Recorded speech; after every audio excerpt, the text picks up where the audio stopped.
السلام عليكم. معاكم بسمة المصري. بنكمل مع بعض شغل الورشة بتاعت المفرش ده أو الوحدة دي. أنا عندي وصلت آخر حاجة معاكم لحد هنا، قفلت الدور اللي هو ده. أوكي، أنا وصلت. عملت إيه؟ عملت غرزة حشو آخر حاجة في الأعمدة دي، وبعدين عملت 3 سلاسل. رحت عملت حشو مع إيه؟ ال4 سلاسل اللي في الوحدة اللي بعديها. أنا خلصت كده الدور بتاعي خلاص. طبعا أنا اشتغلت الدور ده كله، وصلت لآخر واحدة هشتغلها معاكم بحيث تشوفوا احنا بنطلعها ازاي. هي دي آخر واحدة عندي. طبعا دي البداية، ادي غرزة الحشو اللي عندي اللي انا عملتها، وعملت عمود بلفتين عشان اوصلهم مع بعض. طيب هاجي اعمل ايه هنا؟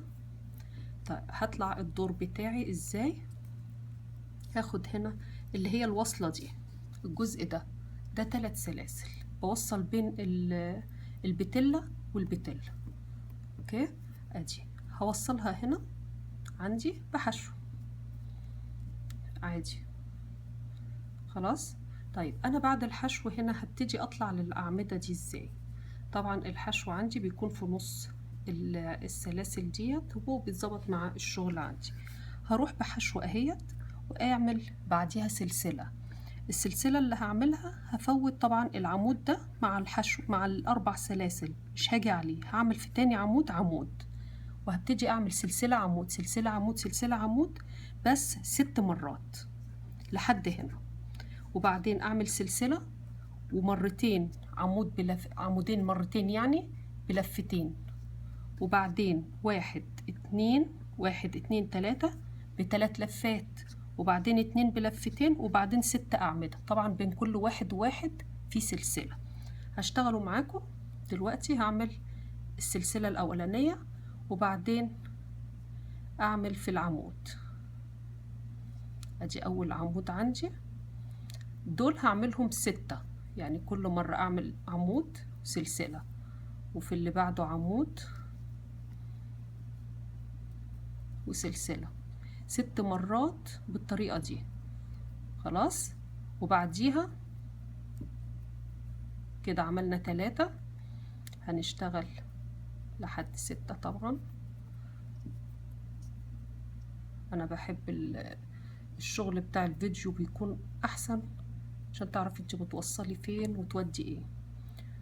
كده تقريبا ال6 خلاص عشان أنا مش بعد. 2 4 6 هعمل السلسلة بتاعتي ولفتين، هعملهم مرتين، عمودين 2 كل واحد بلفتين سوري.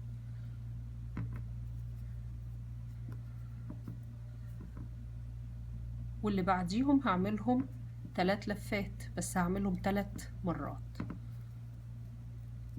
اهي بلفة السلسلة سوري 2 3 كده.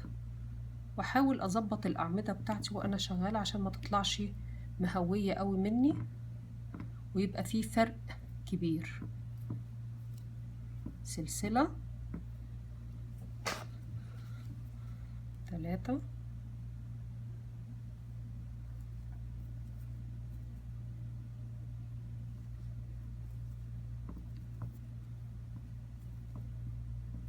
ده اخر واحدة في اللي هما ال3. وبعد كده اعيد تاني اللي انا عملته الناحية التانية، هعيدهم من تاني، يعني هعمل 2 عمود بلفتين وبينهم السلسلة، طبعا السلسلة اهي ولفتين، هعمل مرتين، وبعدين 6 أعمدة بلفة واحدة.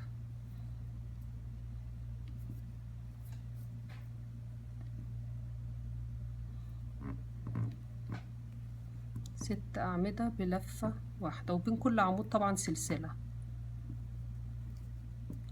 بعد معايا الشغل عشان ايه اظبطه، لو جه واحد زيادة اي حاجة يبقى انا عاملة حاجة ايه غلط في العدد اللي قبل كده، بشوفه.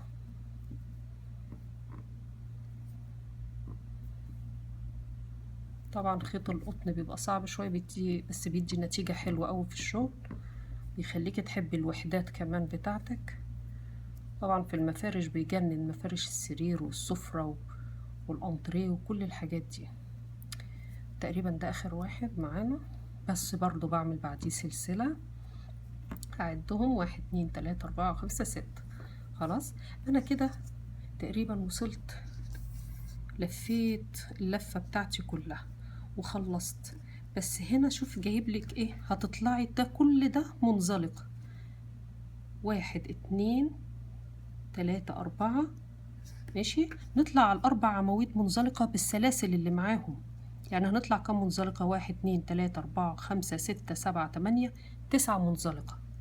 ماشي، وبنعمل حشو هنا، وبعدين أطلع 3 سلاسل وعمود، و3 سلاسل وعمود، 3 سلاسل وعمود، لحد نفس المقاس الناحية التانية.